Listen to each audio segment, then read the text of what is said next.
میرے نبی پاک علیہ الصلوۃ نے جانور سے اس کے بچوں کو جدا کرنے سے منع فرمایا۔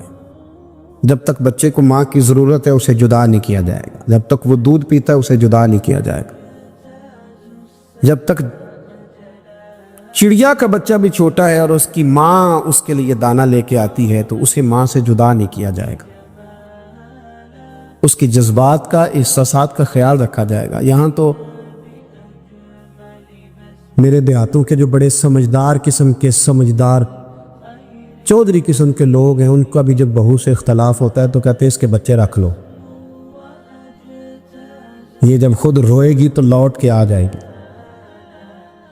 جس محبوب نے جانور سے اس کے بچے جدا کرنے سے منع کیا، ماں سے بچے جدا کر رہا ہے۔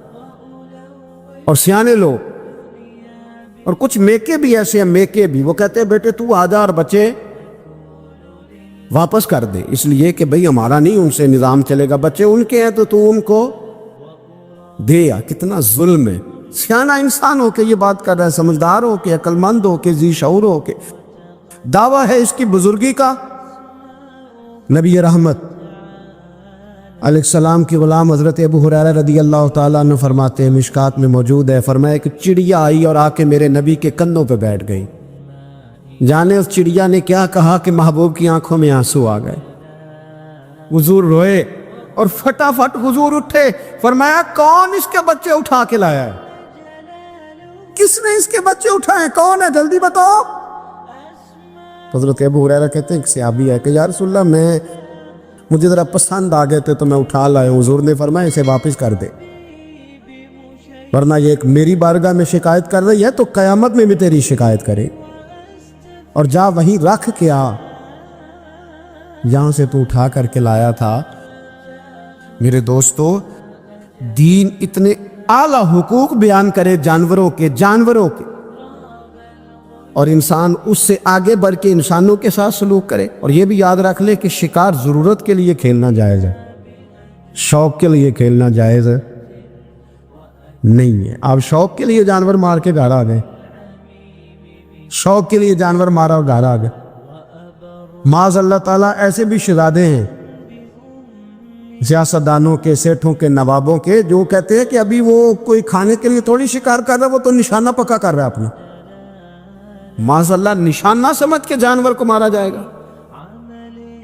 اور یہاں تک باتیں سننے میں ملتی ہیں کہ جانور باندھا جاتا ہے، اس پہ نشانہ کیا جاتا ہے۔ رسول پاک علیہ السلام نے لعنت فرمائی ایسے شخص پر جو بندے جانور پر نشانہ لگاتا ہے۔ یہ ہمارے شوق ہیں، یہ بڑائی کی علامت ہے۔ چار پیسے آیا تو لوگوں نے یہ شوق پال لیے، اور بے دریغ جانوروں پر لوگ بندوقیں اٹھائے گھومتے ہیں۔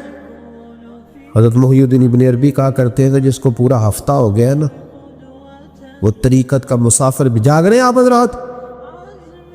کہتے تھے جس کو پورا ہفتہ ہو گیا نا طریقت کا مسافر بھی ہے، پر اللہ رسول کی یاد میں رویا نہیں۔ فرماتے تھے مجھے تو اس کے ایمان پر شک ہونے لگ گئے کہ 8 دن ہو گئے، اسے خیال ہی نہیں آیا۔ حضرت عمر میدان میں جس شخص کے کبھی پاؤں نہیں لڑکھڑائے، اللہ رسول کی بات آتی تھی تو دریا بہتے تھے آنسو۔ یہاں حال ہی کوئی نہیں، خشک جملے اور جناب موٹے موٹے تراشے ہوئے فکرے اور لفظوں کی ہیرا پھیری، اس کے علاوہ کوئی چیز نظر ہی نہیں آتی۔ حضرت عمر رونے لگے، آخری وقت ہے، تڑپ رہے ہیں، آنسو بہہ رہے۔ حضرت عبداللہ ابن مسعود آ گئے، انہوں نے کہا عمر تیری ہجرت بھی بڑی باکمال تھی، تیرا اسلام قبول کرنا بھی بڑا ہی باکمال تھا، حضور بھی تجھ سے ہمیشہ راضی رہے۔ عمر تو روتا کیوں ہے یار؟ بات تو یہ ہے کہ جب تو نے خلافت سنبھالی تو پھر تیرے طریقے بھی باکمال ہی تھے، اور جب تو میدان میں اترتا تو پھر بھی تیرے معاملات باکمال تھے، اور جب تو مال غنیمت بانٹتا تھا پھر بھی تو باکمال۔ یار ہر موقع پہ تو باکمال تھا تو جاتے دفعہ روتا کیوں ہے؟ ان کا استغفار دیکھو، ان کی توبہ دیکھو۔ حضرت عمر پھر رو پڑے، کہنے لگے عبداللہ لوگوں کو میری نیکیوں کا پتہ ہے، گناہوں کا تو نہیں نا پتہ۔ وہ تو میں جانتا ہوں یا میرا مالک جانتا ہے نا، نیکیاں تو سب کے سامنے، پر من آنم کے من دانم جو اندر چھپے ہوئے گناہوں کے ڈھیر ہے وہ تو میں جانتا ہوں۔ تو نے میرے کلمہ پڑھنے سے لے کر میری حکومت تک میری ساری نیکیاں گنوائی ہیں، اب دعا کر میرے لیے کہ رب میری نیکیاں اور بدیاں برابر برابر کر دے، مجھے درجہ نہیں چاہیے، بس اللہ مجھے معاف کر دے۔ درجوں کی ضرورت نہیں ہے۔ یہاں تو لوگ درجات لے کے بیٹھے۔ حافظ کہتا ہے کہ میں جتنے آیتیں ہوں گی اتنے میرے درجے بلند ہوں گے۔ پہلے درجوں والا کام تو کوئی کرنا۔ مولانا کہتے ہیں کہ نور کے ممبر پہ بیٹھوں گا، بھائی پہلے بتا نور کے ممبر کی طرف تیرا سفر بھی جاری ہے کہ نہیں؟ تاجر کہتا ہے کہ میں سخاوت کروں گا تو حضرت عثمان کے ساتھ جگہ ملے گی، پر حضرت عثمان کی سخاوت اور اپنی سخاوت کا فرق بھی دیکھ۔ مجاہد کہتا ہے کہ میں نبی پاک کے جہاد والے صحابہ کی پشت پہ رہوں گا تو پہلے اپنے کام تو دیکھ۔ اور جب ساری باتیں سمجھ میں نہ آئے تو پھر اللہ کی بارگاہ میں استغفار کا، پھر بیٹھ۔ بڑے لوگ استغفار کرتے، معافی چاہتے، اور یہ استغفار پھر اتنا کرم کرتا، اتنی آسانی کرتا، اس قدر بہتری کرتا کہ وہ مانگ تو اپنے گناہوں کی معافی رہے ہوتے تھے اور اللہ رحمتوں کے دروازے کھول دیتا تھا۔ اللہ ان پر کرم کے، ایک ہوتا ہے خوف، ایک ہوتی ہے خشیت۔ خوف والے لوگ توبہ کرتے ہیں، خشیت والے استغفار کرتے ہیں۔ ایک ہوتا ہے خوف، ایک ہوتی ہے خشیت والے استغفار کرتے۔ نبی کریم علیہ السلام نے فرمایا میں دن میں 100 مرتبہ استغفار کرتا۔ دن میں توبہ والا کہتا ہے کہ میں بھول گیا تھا، مجھے معافی مل جائے، اور خشیت والا کہتا ہے میرا یار ناراض نہ ہو جائے، وہ استغفار ہی کرتا رہتا ہے، وہ معافی مانگ۔ حضرت رومی نے مثال دی ہے، فرماتے ایک عورت تھی تو بھیک مانگا کرتی تھی۔ ایک دن بادشاہ کے دروازے پہ بھیک مانگنے گئی تو بادشاہ کو پسند آ گئی، اس نے نکاح کر لیا۔ 20 کنیزائیں اس بی بی کے پاس تھی خدمت کرنے کے لیے، روٹی دینے کے لیے، کپڑا دینے کے لیے، لیکن وہ ہر وقت روتی رہتی تھی، ہر وقت روتی۔ ایک سمجھدار کنیز کہنے لگی کہ ملکہ اب تیرا درجہ بہت بڑا ہے، تو ہر وقت روتی رہتی ہے، معافی مانگتی رہتی ہے ہر وقت، کون سی ایسی نعمت ہے جو تیرے پاس نہیں؟ تو وہ کہنے لگی اس لیے تو روتی ہوں۔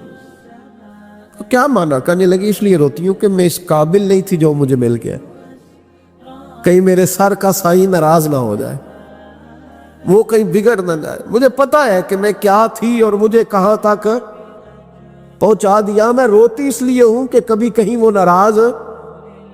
حضرت عمر اس لیے روتے تھے کہ کہیں مصطفیٰ ناراض نہ ہو جائے، حضرت ابو بکر اس لیے تڑپتے تھے کہ کہیں اللہ کا فضل روٹھ نہ جائے۔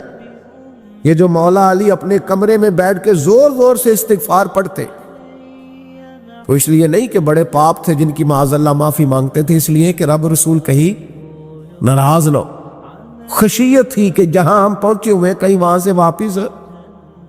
استغفار بندے کی اللہ سے صلح کرا دیتا ہے، بندے کی رب سے صلح ہو جاتی ہے جب استغفار۔ دیکھیں نا، بڑی سادی سی بات ہے کہ دو بھائی ناراض ہو تو بڑا کہتا ہے اس نے میری بے ادبی بڑی کی، تو چھوٹا اگر پاس آ جائے اور پیر پکڑ لے کر چل یار معاف کر دے، تیرا بھائی نہیں۔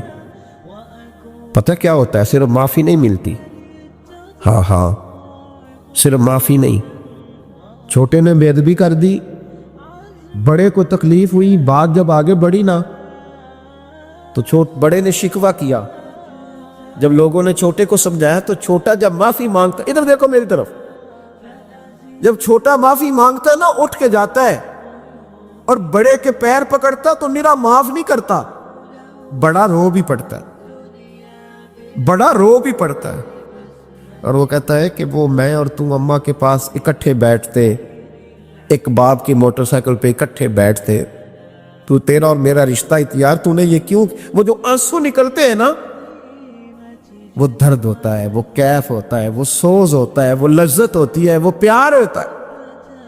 رب کہتا ہے تو معافی مان، انہو کان غفارا، تو معافی مانگ، میں تجھے معاف بھی کروں گا، تیرے اوپر رحمت بھی فرماؤں گا، تیرے اوپر کرم نوازی بھی کروں گا، تجھے نواز دوں گا، تجھے عطا کروں گا۔ حضرت موسیٰ کلیم اللہ علیہ السلام کا زمانہ مبارکہ تھا، قحط پڑ گیا، بارش نہیں ہوتی۔ ہم لوگ نا اب تو خیر ہمارے پاکستان میں تو ٹیبل ٹاک ہوتی ہے, ٹاک شو ہوتے ہیں ہمارے یہاں, تو پتہ کیا جاتا ہے کہ بارش ہو کیوں نہیں رہی. پھر اس پہ یہ ہوتا ہے کہ دھواں بڑا چڑھ گیا ہے, حالات بڑے خراب ہے, فلاں ایسے ہو گیا. قحط کا ہم تو اسباب تلاش کرتے رہتے ہیں نا جی, فوگ بہت زیادہ ہے, فلاں چیز ایسے ہے, فلاں چیز ایسے ہے, ہم تو یہ تلاش کرتے رہتے. وہ لوگ یوں نہیں کرتے تھے, وہ سیدھے جا کے مصلوں پہ بیٹھتے تھے.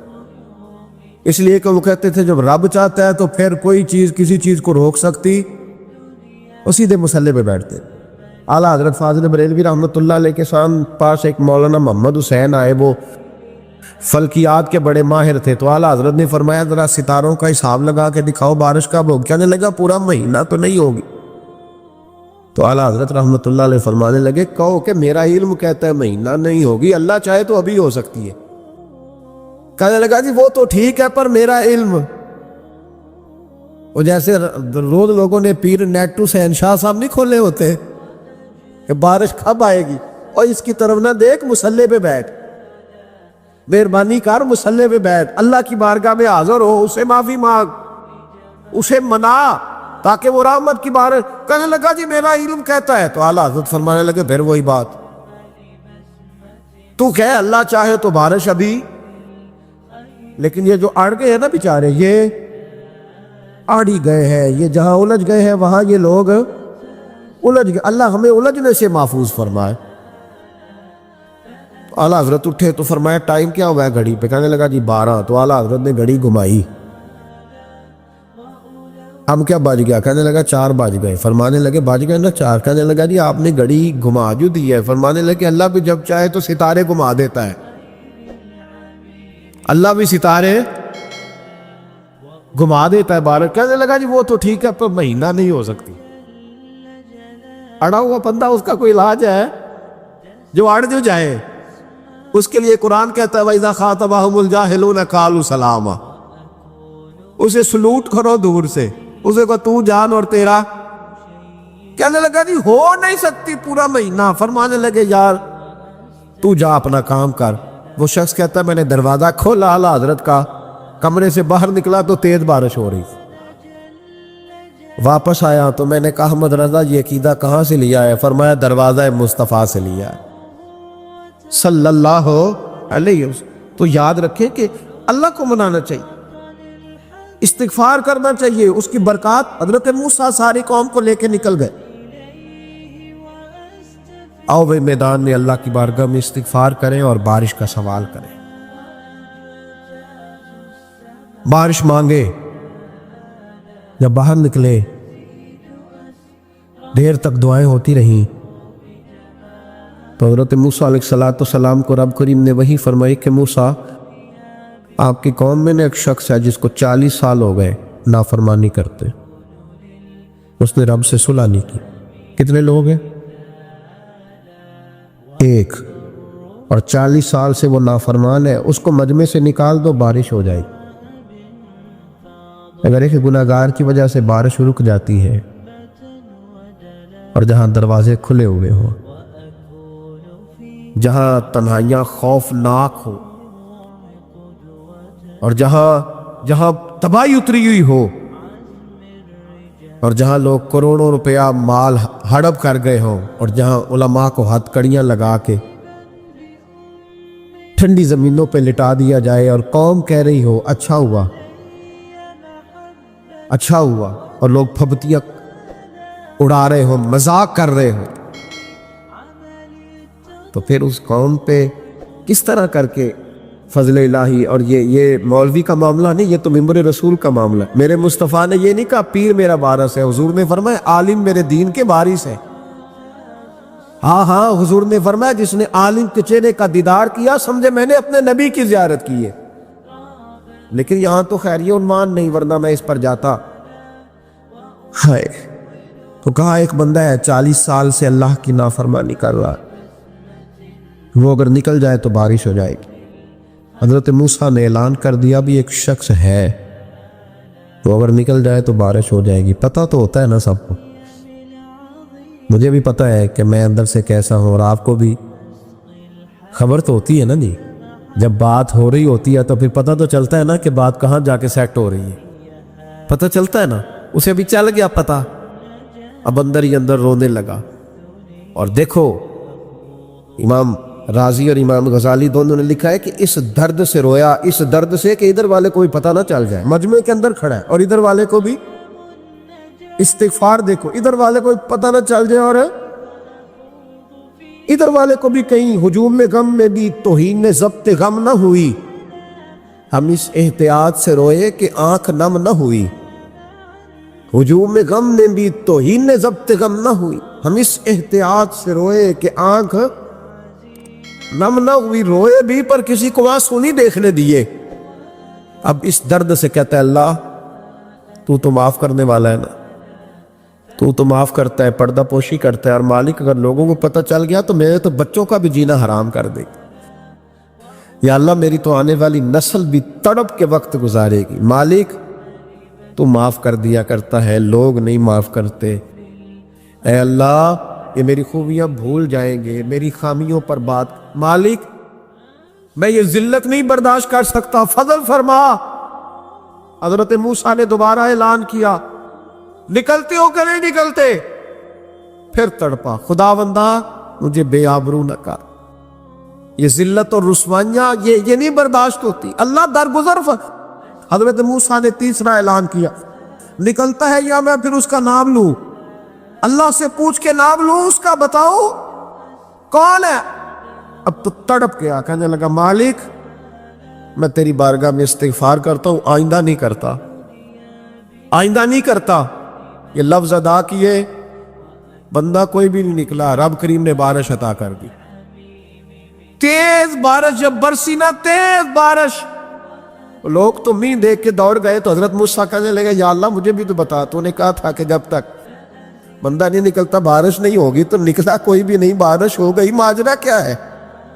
تو رب کریم نے فرمایا موسیٰ بس اس نے مجھ سے صلح کر لی، اس نے مجھ سے صلح کر لی. اور امام غزالی نے لفظ لکھے، حضرت موسیٰ نے پوچھا، حالانکہ اللہ اپنے نبیوں کو غیب کے خزانے دیتا ہے، پوچھا کہ اے اللہ مجھے اس کا نام بتا دے. تو رب کریم نے فرمایا موسیٰ جب گناہ گار تھا تب نہیں کسی کو بتایا، جب پاپی تھا تب نہیں بتایا، جب مجرم تھا تب نہیں بتایا، اب کیسے بتا دوں؟ فرمایا اس کی میری صلح ہو گئی ہے. اور فرمایا جو بارش نہیں نہ ہو رہی تھی وہ بھی اس کی وجہ سے نہیں ہو رہی تھی، اب جو ہوئی ہے نا تو یہ بھی اسی کی وجہ سے ہوئی ہے. یہ بارش اب جو ہوئی ہے تو یہ بھی یہ اس گناہگار کے سبب سے. اپنی راتیں اللہ کے ساتھ گزارے، مصلی پہ بیٹھے. میرے صاحب رحمۃ اللہ علیہ سے جب کو کہتا نا کہ بڑا پریشان ہوں تو کچھ بتائیں، تو فرماتے آج رات مصلی پہ بیٹھ کے اپنے رب سے بات کرنا، میں بھی بات کروں. بندوں کو دکھ بتانے سے عزت میں کمی آتی ہے، اور اگر اللہ کو بندہ اپنے دکھ بتائے تو اللہ عزتیں بڑھا دیتا ہے. ترمذی شریف کی حدیث ہے، نبی پاک علیہ السلام نے فرمایا اگر تو دنیا داروں کو دکھ بتائے گا تو اللہ تجھے غنی نہیں کرے گا، اور اگر تو اپنے رب کو بتائے گا تو اللہ بڑی جلدی تجھے دنیا سے بے نیاز کر دے. تجھے لوگوں کی ضرورت نہیں رہے گی. استغفار کرے، کثرت سے کرے، ذوق سے کرے، مصلی آباد رکھے. ہر شے دیکھو نا، جس طرح کھانے کی میز آباد رہتی ہے، بستر آباد رہتا ہے، ہمارے دیگر معاملات، اگر مصلی نہ آباد رہے تو روح بے چین رہتی، طبیعت بے قرار رہتی. انسان میں نے دیکھا ہے بڑے بڑے سمجھدار لوگ پاگلوں جیسی زندگی گزار رہے ہیں، بولتے جا رہے ہیں، بولتے جا رہے ہیں، بولتے جا رہے ہیں. ایسے کسی کو کوئی خبر کہ 6 فون اٹھائے ہوئے ہیں، ایسے جیسے ڈسٹرب ہو گئے مینٹلی طور پر. وجہ کیا ہے کہ ان سے جان نہیں چھڑاتے. کبھی سارے موبائل بند کر کے نا، سارے بچے ہر چیز سائیڈ پہ کر کے مصلی پہ بھی آنا چاہیے. اور مالک تو بڑا ہی قریب ہے، اللہ تو بڑے کنز المال کی حدیث سنا کے بعد سمیٹتا ہوں. نبی پاک صلی اللہ تعالی وسلم فرماتے ایک شخص تھا بنی اسرائیل میں، بڑا مالدار تھا، تو پھر اس پہ غربت آ گئی. جب غربت آئی تو رو پڑا، کہنے لگا اے اللہ میں غریب ہو گیا ہوں، میری مدد فرما، میں نے بڑی نافرمانی کی ہے تیری. مالدار جب تھا تو بڑی موج کو، یا اللہ میں نے بڑی اب نہیں کروں گا، مجھے اس غربت سے نکال. تو اللہ نے فرشتوں سے کہا کہ دے دو جو مانگتا ہے. تو فرشتے کہنے لگے یا اللہ یہ توبہ کر کے نہیں آیا، ڈر کے نہیں آیا، یہ تو الجھ گیا ہے تب آیا ہے. یہ تجھ سے ڈر کے ہوتا ہے نا ایسے کہ لوگ اللہ سے نہیں ڈرتے جتنا غربتوں سے معاذ اللہ ڈرتے. یا اللہ یہ تو وہ الجھ گیا تب آیا, تو اللہ نے فرمایا پتہ مجھے بھی ہے لیکن آ تو گیا ہے نا, چلو دے دو. تو کہا یا اللہ اگر دے دیا تو دوبارہ نہیں آئے گا. فرمایا اس کا بھی مجھے پتہ ہے, تم دے دو. اسے دے دیا. جب دولت مل گئی نا تو کہنے لگا اوہو وہ تو میں نے اس طریقہ سے ہی استعمال کیا اس لیے کامیاب ہو گیا.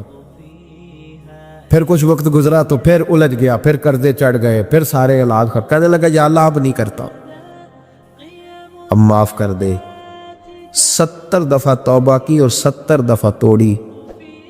حبیب کریم فرماتے ایک دن بستر پہ تھا, آسانی تھی, 70 دفعہ فرشتوں نے کہا یا اللہ یہ جھوٹا ہے, جھوٹ بولتا ہے, یہ تو غربت آئی ہے تو تیری بارگاہ میں آیا ورنہ کبھی نہ آتا. بیمار ہوا ہے تو آیا, اس کا تو بچہ بیمار ہوا ہے تو آیا ورنہ کبھی نہ آتا. 70 دفعہ توبہ توڑی. ایک دن رات کو بستر پہ لیٹا تھا, دولتیں بھی تھی, آسانیاں بھی تھی. دل میں خیال آیا میں کتنا جھوٹا ہوں, جب الجھ جاتا ہوں تو اس کے دروازے پہ جاتا ہوں اور وہ کتنا قریب ہے, مجھے خالی نہیں لوٹاتا. تڑپ اٹھا, آنسو نکل گئے, اٹھ کے مصلی پہ کھڑا ہوا تو رب کریم نے فرشتوں سے فرمایا کھول کے دیکھو دروازے, آج یہ غربت کی وجہ سے نہیں آیا, آج میرا بن کے آیا ہے. تو یا اللہ پہلے تو دولت دیتا تھا, آج کیا دے گا؟ تو محبوب فرماتے اللہ فرماتے ہم نے اسے بغیر حساب کتاب جنت عطا کرو گا. ایک حدیث نہ پڑھ لو مسلم شریف سے, بخاری سے ایک حدیث نہ پڑھ لو تاکہ یہ بات مضبوط ہو جائے. حضرت ابو طلحہ رضی اللہ تعالی, بیٹا شدید بیمار, مزدور آدمی تھے, کئی دنوں سے گھر تھے. بیوی کہنے لگی اگر آپ گھر میں بیٹھے رہیں گے تو کھائیں گے کہاں سے, جاؤ آپ مزدوری کرو, میں بیٹے کو دیکھتی ہوں. ابو طلحہ مزدوری کرنے چلے گئے. شام کو آئے تو بیٹا فوت ہو چکا تھا. عورتیں بے حوصلہ ہوتی ہے نا اکثر, پر بیوی نے سفید کپڑا ڈال کے کمرے میں رکھ دیا. بیٹا, ماں اور بیٹا ناپ تک ہے رشتہ, بیٹے میں سفید چادر ڈال کے کمرے میں رکھ دیا. حضرت ابو طلحہ انصاری آئے, بیٹے کا کیا حال ہے؟ کہنے لگی اللہ کی رحمت میں ہے. اللہ کی کیسا جملہ ہے, اللہ کی رحمت میں ہے. خامد نے کھانا کھایا, بیوی سے ملنے کو دل کیا تو ملاقات ہو. فارغ ہو کے بیٹھے تو خاتون اٹھ کے نہ خامد کے قریب گئی, اس کا ہاتھ تھاما. کہنے لگی نبی کریم علیہ السلام کے صحابی ہو, ایک مسئلہ دریافت کرنا تھا, بتاؤ گے؟ کہ پوچھو. کہنے لگی اگر کوئی آپ کے پاس امانت رکھوائے اور پھر اپنی امانت واپس مانگے تو کیا کرو گے؟ حضرت ابو طلحہ کہنے لگے پوچھنے والی کیا بات ہے, جس کی امانت ہے واپس کر دیں گے. اب زوجہ روئی, اب صبر والی بی بی روئی, اب ماں روئی, آنسو ٹپکے. آنچل سے پوچھ کے کہنے لگی ابو طلحہ وہ بیٹا بھی اللہ کی امانت تھا اور رب اپنی امانت لے گیا ہے, اٹھو غسل کفن کا بندوبست کرو. حضرت ابو طلحہ اٹھے, ہامتے کامتے ہاتھوں سے غسل کفن دیا, مسجد نبوی میں پہنچے, محبوب کی بارگاہ میں عرض کیا تو رسول کریم فرمانے لگے تیرے اور تیری بیوی کے عمل سے اللہ بھی بڑا راضی ہے, اللہ کے رسول بھی بڑے راضی, اور اللہ تجھے برکت عطا کرے گا. صحابہ کہتے ہیں پھر اللہ نے انہیں 9 بیٹے عطا فرمائے. پھر اللہ نے انہیں اللہ کی رضا پہ راضی رہنا سیکھو, اللہ کے قریب چلے جاؤ گے, اللہ کی رضا پہ. حضرت سفیان ثوری دعا مانگ رہے تھے یا اللہ راضی ہو جا, یا اللہ راضی ہو جا, یا اللہ راضی ہو جا, دعا مانگ رہے تھے. بی بی رابعہ بصری پردے کے پیچھے بیٹھی تھی. جب دعا لمبی ہو گئی تو کہنے لگی سفیان بس کر, کوئی اگلا لفظ بھی بول, بس کر. آپ فرمانے لگے تجھے کیا ہوا؟ تو کہنے لگی تو کب سے کہہ رہا یا اللہ راضی ہو جا, یا اللہ راضی ہو جا, پہلے اپنے دل پہ ہاتھ رکھ کے بتا تو اللہ سے راضی ہے؟ تو راضی ہے اللہ سے؟ تو روز نہیں کہتا پیسے نہیں ہے میرے پاس مجھے دے, تو روز نہیں کہتا یا اللہ فلانی چیز کوئی نہیں دے, اے اللہ فلاں کو دے دیا مجھے کیوں نہیں دیتا معاذ اللہ، تو روز شکوے نہیں کرتا؟ فرمایا پہلے تو راضی ہو جا۔ ترمذی شریف کی حدیث ہے، میرے نبی کریم علیہ السلام نے فرمایا تم اللہ کے دیے ہوئے تھوڑے رزق پہ راضی ہو جاؤ، اللہ تمہاری تھوڑی عبادت سے راضی ہو جائے۔ دیکھیں نا امام حسین کا آخری جملہ کیا ہے میدان کربلا، آخری جملہ کیا ہے؟ میں 5000 مسجد دے کے کہتا ہوں دیا نہیں میں نے، اللہ بڑا راضی ہے مجھ سے، 5 نمازیں پوری نہیں پڑھتا۔ امام علی مقام نے نا دل، کلیجہ، جان، اولاد، ہر چیز نکال کے رکھ دی، تو آخری جملہ یہ تھا اے اللہ بتا تو حسین سے راضی ہے کہ ناراض ہے؟ اللہ تو راضی ہے کہ ناراض ہے؟ بھائی پہلی بات رحمت الہی، دوسرا اللہ کی رضا پہ، یعنی عجیب بات ہے نا، جب اللہ کروڑوں دے تو دنیا چھپاتی ہے، اور جب تھوڑا کاروبار ٹھنڈا ہو جائے تو ساری دنیا کو دنیا بتاتی ہے۔ تو جب میں تو کہہ رہا ہوں کہ میں بندہ ڈھونڈ رہا ہوں جو مجھے ملے، آ کے کہے کہ شکر کا طریقہ بتاؤ، تو مل ہی نہیں رہا۔ کو ملے جو کہے بڑی خیر ہے، ہر لحاظ سے اپنے رب سے راضی ہو، مل ہی نہیں رہی دنیا۔ تیسری بات، اگر اللہ کے قریب جانا ہے، یہ ان لوگوں کے لیے جو معرفت الہی کے متلاشی ہیں وہ خاص توجہ کریں۔ اگر رب کریم کے قریب جانا ہے تو پھر ایک ذہن بنائے کہ میرا رب میرے ساتھ ہے، میرا رب میرے، نحن اقرب الیہ من حبل الورید۔ اور درویش کہتے ہیں جے میں تینوں اندر جانا تو پھر مقید جانا، جے میں تینوں باہر جانا تے اندر کون سمانا، اندر بھی تو تے باہر بھی تو، وچ بلا کون نمانا۔ پھر تصور کریں کہ اللہ میرے ساتھ ہے۔ حضرت جنید بغدادی رحمۃ اللہ علیہ کہتے ہیں میں نے اپنے مرشد سے کہا کوئی وظیفہ جو پڑھا کروں، تو فرمانے لگے جنید پڑھا کر کہ اللہ میرے ساتھ ہے اور اللہ مجھے دیکھ رہا ہے، یہ وظیفہ پڑھا کر۔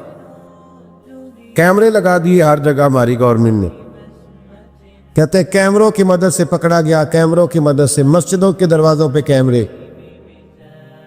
ایئرپورٹوں پہ کیمرے، ریلوے اسٹیشن پہ کیمرے، بڑے بڑے جنرل سٹور پہ کیمرے، نیچے لکھا ہے خبردار کیمرے کی آنکھ آپ کو دیکھ رہی ہے۔ کیمرے کی آنکھ دیکھے تو لوگ گناہ نہیں کرتے، تو یہ کیوں نہیں سوچتے کہ رب ہمیں دیکھ رہا ہے؟ یہ تصور کیوں نہیں جمتا کہ رب ہمیں، اور اللہ فرماتے ولی من خاف مقام ربہ جنتان، جو اللہ کے سامنے کھڑے ہونے سے ڈر جائے گا نا، اللہ اسے 2 جنتیں عطا فرمائے گا۔ اللہ اسے ایک دفعہ اگر کوئی ڈر گیا اللہ کے سامنے کھڑے ہونے، کتنی دفعہ بولے تو صحیح؟ اس پر ہمارے مفسرین نے لکھا ہے کہ کبھی زندگی میں ایسا ہو کہ گناہ پر ہمارا پورا قبضہ ہو گیا ہو، گناہ پورا قابو میں آ گیا، اب کوئی روکنے والا نہیں، تو فرمایا جو اس وقت اللہ کے خوف سے ڈر جائے گا اللہ اسے 2 جنتیں عطا فرمائے گا۔ امام شافعی رحمۃ اللہ علیہ کے زمانے میں نا ایک بادشاہ کا اپنی بیوی سے جھگڑا ہو گیا، تو وہ بھی ملکہ تھی، کسی بادشاہ کی بیٹی تھی، شہزادی تھی، اس نے بھی سخت جملہ کہا، کہنے لگی چل دور ہٹ جہنمی، معاذ اللہ۔ اب اس نے اپنے خامد کو جہنمی کہا، تو وہ کہنے لگا اس کا خامد کہ اچھا تو مجھے جہنمی کہتی ہے، جا پھر اگر میں جنتی نہیں تو تجھے 3 طلاقیں۔ اب کیسے ثابت ہو کہ جنتی ہے کہ جہنمی ہے؟ کیسے پتہ چلے گا؟ علماء سے پوچھا تو وہ کہنے لگے ہم کیسے بتائے گا، کون ڈگری دے کہ تو جنتی ہے کہ جہنمی ہے؟ بات دور نکل گئی۔ امام شافعی کے پاس گیا، وہ رسوخ رکھتے ہیں علم فقہ کا، ان کے پاس گیا، جا کے کہنے لگا حضور یہ مسئلہ ہے۔ امام صاحب فرمانے لگے اکیلے میں مجھے ملتے ہو؟ وہ اندر آیا، کچھ دیر گفتگو ہوئی تو امام صاحب فرمانے لگے لو جی یہ بندہ جنتی ہے، اس کی بیوی کو طلاق کوئی نہیں ہوئی، یہ جنتی ہے۔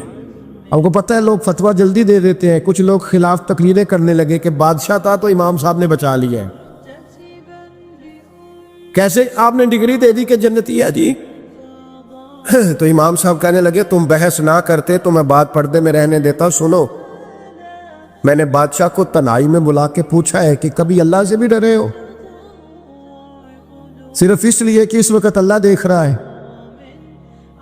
یہ نیت کبھی بندوں سے ڈر کے تو بندے بڑے گناہ نہیں نہ کرتے، کبھی اللہ سے ڈر کے بھی چھوڑا ہے۔ تو بادشاہ کہنے لگا بالکل چھوڑا ہے۔ میری ایک کنیز تھی بڑی خوبصورت، غریب گھر کی ملازمہ، غریب گھرانے کی تھی۔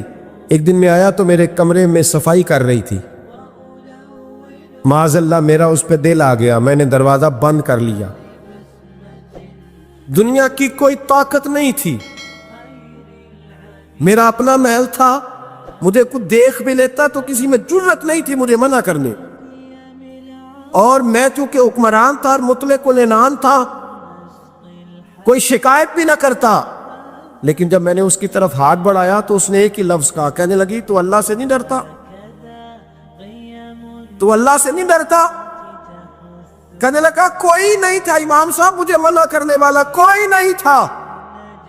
لیکن جب اس نے کہا تو اللہ سے نہیں ڈرتا تو میں کانپنے لگا۔ میں نے اس سے معافی مانگی، غریب ملازمہ سے میں نے بادشاہ ہو کے معافی مانگی۔ میں نے معافی مانگی، پھر میں نے دروازہ کھولا، کہتے وہ چلی گئی۔ امام صاحب کہنے لگے اٹھ میرے سینے سے لگ۔ کہا حضور کیا ہوا؟ فرمایا جو تنہائی میں اکیلے میں ایک دفعہ بھی رب سے ڈر جائے اللہ اسے 2 جنتیں عطا فرمائے گا۔ تو جنتی ہے اس لیے کہ تو یار کبھی تو ایسا ہو، کبھی تو ایسا ہو بھولا گاہک ہمارے قبضے میں آ گیا ہو، ہم اپنا پورا اس پر تسلط رکھتے ہو پر ہم اللہ سے ڈر جائیں۔ کبھی ایسا ہو کہ کروڑوں روپیہ ہمارے تسلط میں، ہم چاہیں تو جتنا مرضی استعمال کریں لیکن ہم اللہ سے ڈر جائیں۔ حضرت عمر کا زمانہ تھا، ایک نوجوان صحابی کا بیٹا مسجد جایا کرتا تھا، بڑا نیک تھا۔ ایک عورت اس کو اپنی طرف بلانے لگی، لبھانے لگی، نوجوان تھا۔ ایک دن دل آ ہی گیا بی بی پہ، عشاء کی نماز پڑھ کے اس کے گھر کی طرف جا رہا تھا کہ کسی قاری صاحب نے آیت پڑھ دی، وَلِمَنْ خَافَ مقام ربہ جنتان، جو اللہ کے سامنے کھڑے ہونے سے ڈرے گا رب 2 جنتیں عطا کرے۔ یہ آیت کیا سنی کہ نوجوان بے ہوش ہو کے گرا۔ کسی نے باپ کو خبر دی کہ تیرا بیٹا بے ہوش ہے، باپ گھر لائے، بالوں میں ہاتھ پھیرا، بیٹے کیا ہوا؟ اس نے آنکھیں کھول کے کہا ابا جی میں نے گناہ کیا نہیں، لیکن میرا قبضہ پورا ہو گیا تھا گناہ پہ۔ وہ بالکل راضی تھی، میں چاہتا تو میں گناہ کر لیتا لیکن میں اللہ سے ڈر گیا۔ کیا واقعی رب مجھے 2 جنتیں دے گا؟ تو باپ نے ماتھا چوما، کا بیٹا اللہ کے وعدے بڑے ہی سچے ہیں،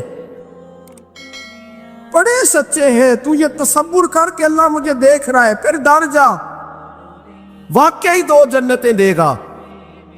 اس نوجوان نے چیخ ماری اور روح ہی پرواز کر،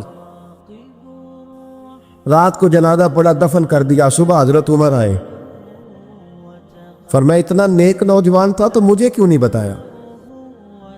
میں اس کے غسل میں شریک ہوتا، کفن میں شریک ہوتا، میں جنازہ پڑھاتا۔ حضور بس رات دیر ہو گئی، دفن کر دیا۔